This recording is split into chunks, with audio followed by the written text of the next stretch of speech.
Meus queridos irmãos e minhas irmãs, hoje, no terceiro domingo do tempo comum, nós estamos diante de uma dinâmica muito rica da liturgia da Igreja.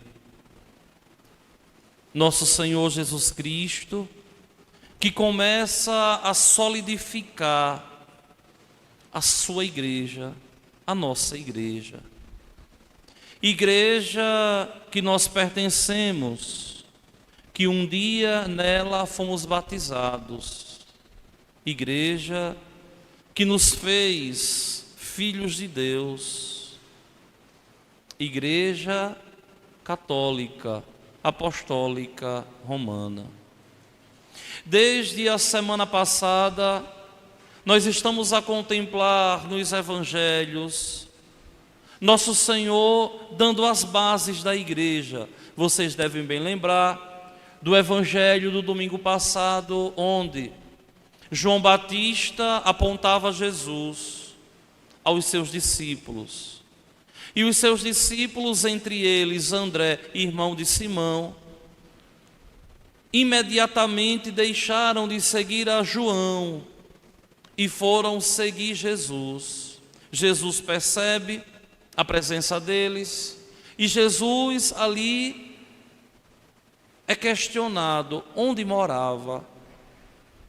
E Jesus diz: venham ver. Eles vão, ficam com Jesus um dia, e André leva aquela alegria a Simão. Encontramos o Messias, que quer dizer Cristo. Simão com André correm até Jesus. Jesus olha para Simão e diz: a partir de hoje tu serás chamado Cefas, que quer dizer pedra. João Batista é preso e Jesus assume aqui o discurso de João. Se vocês observam bem nas Sagradas Escrituras, o discurso de João e esse discurso inicial de Jesus aqui, vocês vão ver que é a mesmíssima mensagem. O reino de Deus está pronto, convertei-vos e crede no Evangelho. É o miolo da mensagem de João e é o miolo do início da mensagem de Jesus. Só que aqui nós vemos uma coisa interessante. Por quê? Porque nosso Senhor, caminhando no dia comum, à beira do mar da Galileia, nosso Senhor enxerga Simão e André. No evangelho da semana passada, se apresentava André e Simão. Agora aqui no chamado, Simão vem primeiro.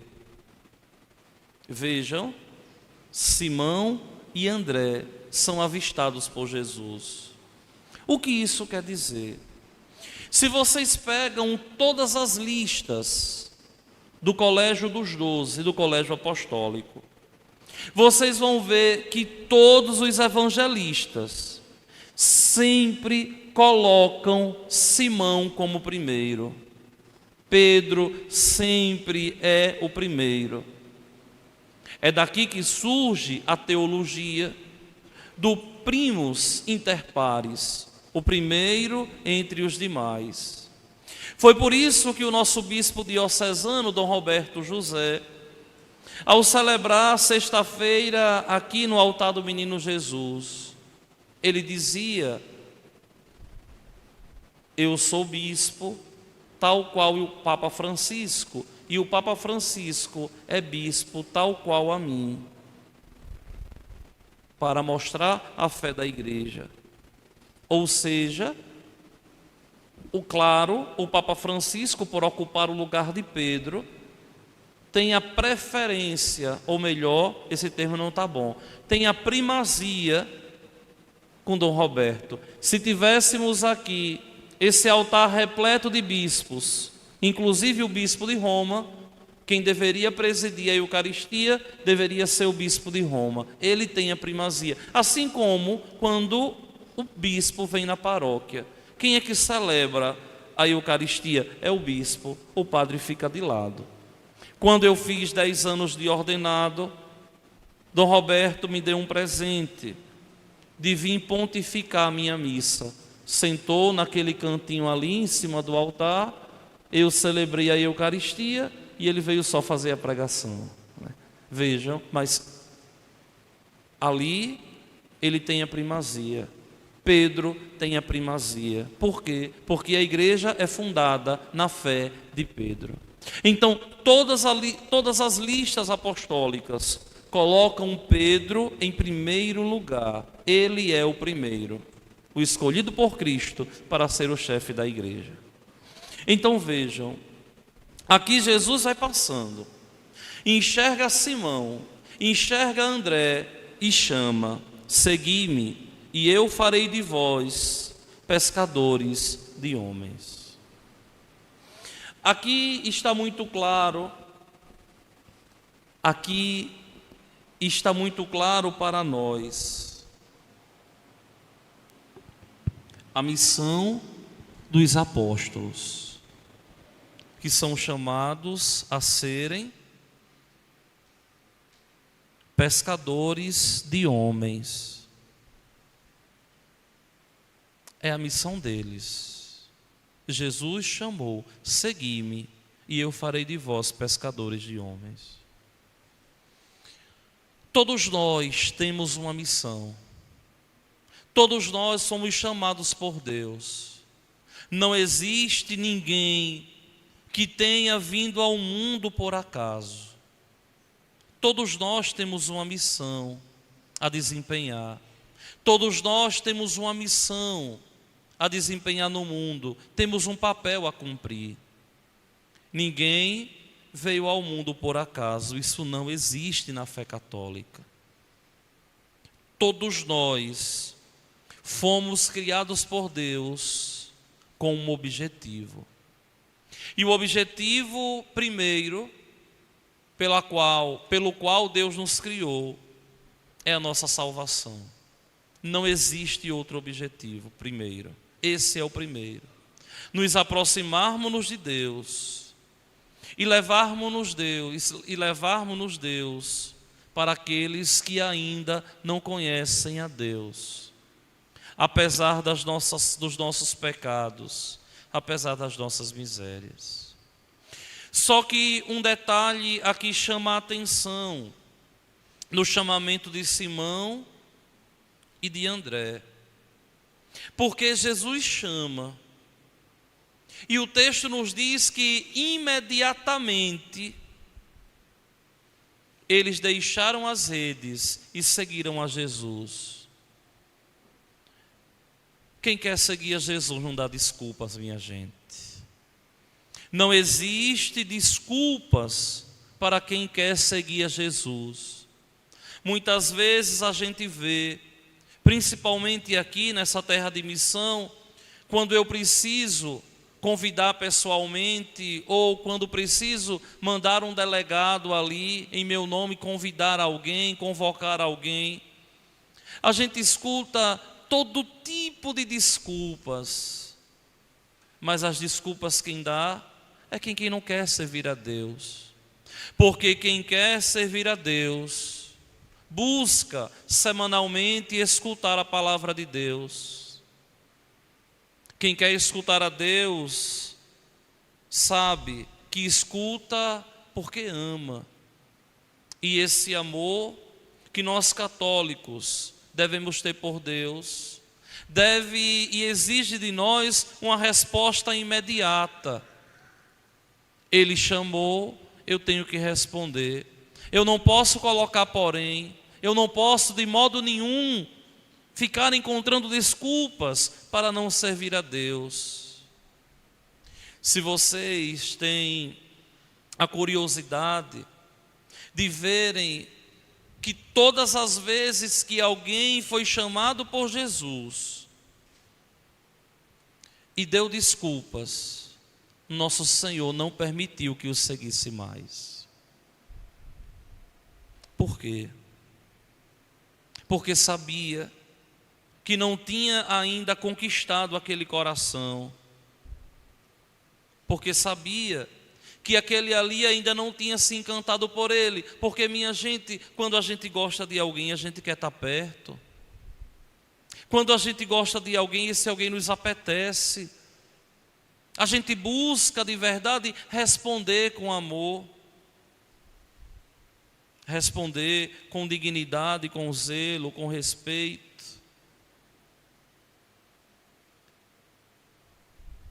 Quem quer servir a Deus compreende que a resposta de boa vontade vem de imediato. Eles imediatamente deixam as redes e eles seguem a Jesus. Só que Jesus continua a caminhar ali. E no meio do caminho, Jesus contempla mais dois. Os dois filhos do influente Zebedeu. Os dois filhos do grande Zebedeu. Um homem rico, frutuoso. E Jesus ali chama Tiago e João. Esse João aqui é o evangelista, é o que escreveu o evangelho do domingo passado, é o discípulo que Jesus amava. Jesus olha para os dois e chama os dois, e da mesma forma Marcos diz que ele deixou seu pai Zebedeu na barca com os empregados e partiram seguindo Jesus. Aqui tem um dado importante que eu costumo sempre dizer a vocês. É impossível seguir a Jesus Cristo quem não quer deixar nada para trás. Quem não consegue deixar nada para trás, vai ser impossível seguir a Jesus Cristo. Seguir a Jesus acarreta renúncia.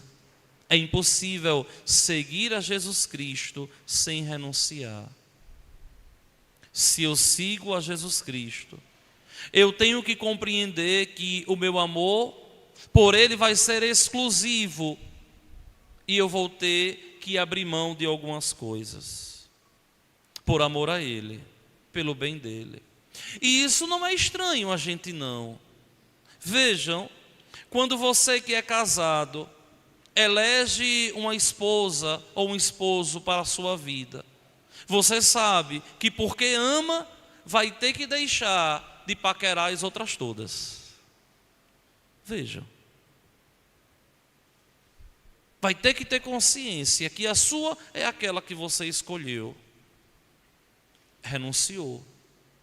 Renunciou uma vida de solteiro, renunciou se apaixonar por outra ou por outro, e agora aquele dali é que vai ter o seu amor exclusivo. Toda escolha requer renúncia, seguir a Deus requer renúncia também.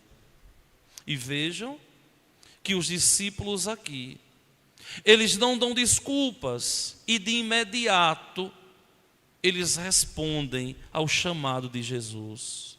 Deixam tudo e seguem a Jesus. É desculpa esfarrapada quem diz que vai servir a Jesus e fica encontrando subterfúgios. Não se quer seguir a Jesus. E eu sou capaz, como pároco aqui já há quase 13 anos, olhando as minhas ovelhas, dizer, e até contar histórias engraçadas de desculpas que me deram, para naquele momento não servir a Deus. Só que vejam bem, minha gente, servir a Deus não é uma opção que nós temos, não, é uma obrigação que nós temos, em vista da nossa salvação. Se eu quero me civilizar na fé, se eu quero salvar a minha alma, eu preciso compreender que eu devo estar vivendo na proximidade de nosso Senhor Jesus Cristo. apesar dos meus pecados, apesar das minhas misérias, apesar dos meus defeitos e de tudo aquilo que nós temos que tende a nos afastar de Deus. Mas é preciso que nós compreendamos que esse apelo que na segunda leitura hoje nos vem pela boca de São Paulo é o grande apelo da igreja. O tempo está abreviado. A figura deste mundo passa sim. Vejam, só hoje eu celebrei 4 missas de finados: Brejo, Boa Vista, Engenho e aqui. Tudo em intenção particular. De pessoas que passaram. Maria Inês, 55 anos, no Brejo dos Mártires. Martinha, 2 anos na Boa Vista. Davi, 7 dias no Engenho. E Ana, 1 ano de falecimento. Vejam, passaram. Já não estão em nosso meio. Então, o que é que eu estou querendo dizer com isso? Que a gente pode viver, que a gente pode se divertir, que nós temos que trabalhar sim, mas devemos ter aquele momento próprio de Deus, ir à missa, escutar a palavra de Deus, comungar a Eucaristia. É o mínimo que eu devo fazer para encontrar um dia Deus na glória dos céus. O mínimo. Isso aqui, volto a dizer, é obrigação de todo cristão. Só que vejam bem, na caminhada da igreja, nós temos que ter a capacidade de pedir a Deus a fé. Ninguém tem fé se Deus não der. A fé é uma virtude teologal. Nós temos que pedir a Deus: meu Senhor, meu Deus, me dá o dom da fé, aumenta a minha fé. Esse pedido é um pedido muito santo, que nós devemos sempre fazer a Deus. Por quê? Porque vai chegar um momento em que nós haveremos de passar dificuldades, e o que vai nos manter de pé é a fé que nós temos.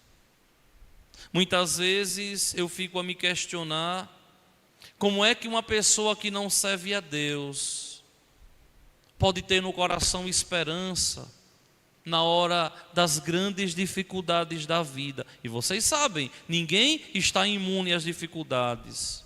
As dificuldades logo haverão de bater na porta da nossa casa ou na porta do nosso coração. Não existe uma vida tão perfeita que não tenha dificuldade.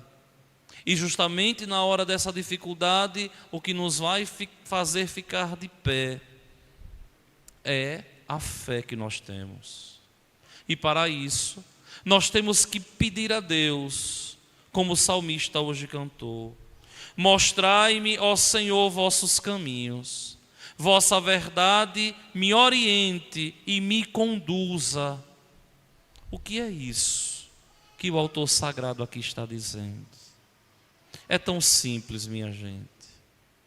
Somos nós compreendermos que devemos de verdade trilhar os caminhos do Senhor e nos deixar por Ele ser conduzidos e permitir que Ele nos oriente quando estivermos desorientados.